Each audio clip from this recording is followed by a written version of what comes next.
जी बाबा जी दंडवत। आपको माता जी याद कर रही हैं। तो भोलेनाथ जी बहुत सुंदर स्वर में कहते हैं कि अरे जहाँ आप पधारे हैं वहां माता जी हमें याद करें, ऐसा हो सकता है कभी?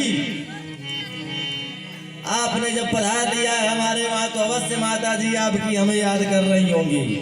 और आज भोलेनाथ जैसे ही जाते हैं माता जी को दिखते हैं, जब वह भवन में जब निराश होकर के बैठी है तो पूछने लगते हैं कि हे माता क्या हुआ है, हे देवी क्या हुआ है?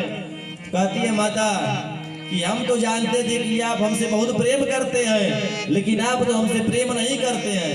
कहते हैं भोलेनाथ जी मैं आपसे इतना प्रेम करता हूँ उतना कोई नहीं करता होगा। तो कहती है अगर प्रेम करते तो आप हमें सारी बात बताते। तो कहते हैं भोलेनाथ मैंने आपसे कौन सी बात छिपाई है, मैंने तो सब सारी बात कही है।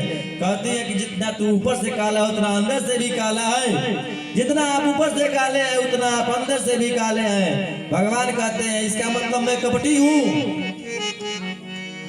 तो कहीं हाँ आप कपटी ही नहीं, आप तो महाकपटी हैं। कहते हैं महादेव क्यों कपटी हैं बताइए। तो माता कहती है कि आपने हमसे सारी बात बताई है, लेकिन आपने कभी यह नहीं बताया है कि यह मुंडों की माला जो पहनी है यह किसकी है। जब माता इस प्रकार कहती है तो भोलेनाथ जी मुस्कुराने लगते हैं, कहने लगते हैं हे माते हे देवी यह जो मुंडों की माला हमने पहनी है यही तो हमारे इस प्रेम का प्रमाण है। किस प्रकार से?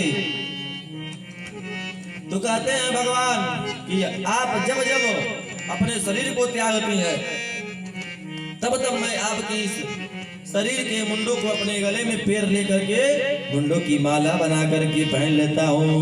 अब तो माता और क्रोधित हो गई, कहने लगी अरे मैं बार बार मरती हूँ आप एक भी बार नहीं मरते हैं। ऐसा कौन सा जो है कि आप अमृत पी लिए हैं, ऐसी कौन सी दवा खा लिए हैं जिससे आप कभी मरते ही नहीं है, कभी जाते ही नहीं है। और मैं जो है कि बार बार जाती हूँ, बार बार उत्पन्न होती हूँ।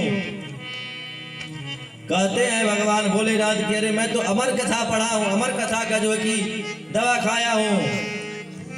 तो कहते हैं हमें भी वो अमर कथा सुनना है, उसका रसास्वादन करना है, उसको पान करना है, हमें भी सुनाइए वह कौन सी अमर कथा है। तो भगवान कहते हैं कि वह अमर कथा है श्रीमद्भागवत महापुराण।